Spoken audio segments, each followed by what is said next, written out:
Olá, alunos do terceiro ano.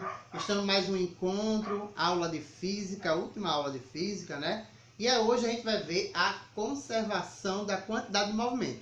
A aula passada, de semana passada, a gente tratou do impulso, né? O teorema do impulso, não foi isso? Hoje é a conservação da quantidade de movimento. E quando a gente trata de conservação da quantidade de movimento, essa questão do impulso, o impulso sempre vai estar presente. Só que nesse caso aí, a grandeza vai valer zero. Então a gente diz o seguinte: impulso é igual à quantidade de movimento, de acordo com o teorema do impulso. Porém, quando se tratar de conservação de quantidade de movimento, essa em grandeza impulso ela vai ser igual a zero.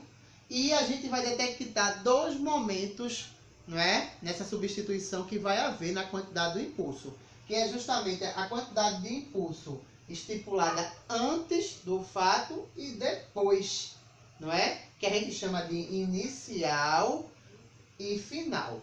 Então a gente chama assim. A gente lembra que quantidade de movimento é massa vezes velocidade. Não é isso que a gente aprendeu?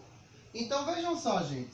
A gente vai calcular a quantidade de movimento antes, que é massa antes vezes velocidade antes, que é igual a massa depois vezes a velocidade depois.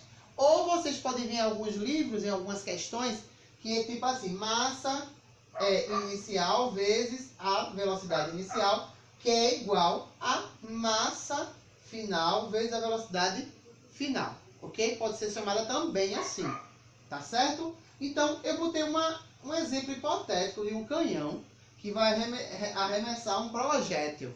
Certo? E esse projétil, né, anteriormente, antes do arremesso, a massa desse projétil, dessa esfera, ela pesava 3 kg, certo? A uma velocidade de início de 10 metros por segundo, certo? Aí sabe que após esse arremesso, essa massa ela ainda vale 3 kg. Quer saber... Perdão, deixa eu apagar isso aqui. Quer saber a velocidade final desse lançamento desse projétil. O que a gente vai fazer agora? Bora lá. Quantidade inicial, não é? Ou igual à quantidade final. Ou quantidade anterior e quantidade depois. É a mesma coisa, viu, gente? Preste bem atenção. Então, eu vou colocar aqui M vezes V. Eu vou chamar de inicial, certo? Vou chamar de inicial. Vezes M final, V final. A questão aqui quer saber o que? A velocidade final, certo?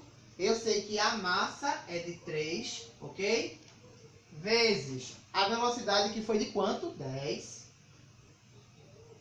Igual a massa, que foi 3.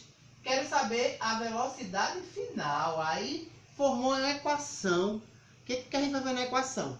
Primeiro multiplica aqui, ó. 3 vezes 10, 30. Igual a 3 vezes velocidade final. Aí é só vocês pegar, ó. Inverte e vai ficar 3 vezes velocidade final igual a 30. Velocidade final é 30 dividido por 3. Quanto vai ser essa velocidade final?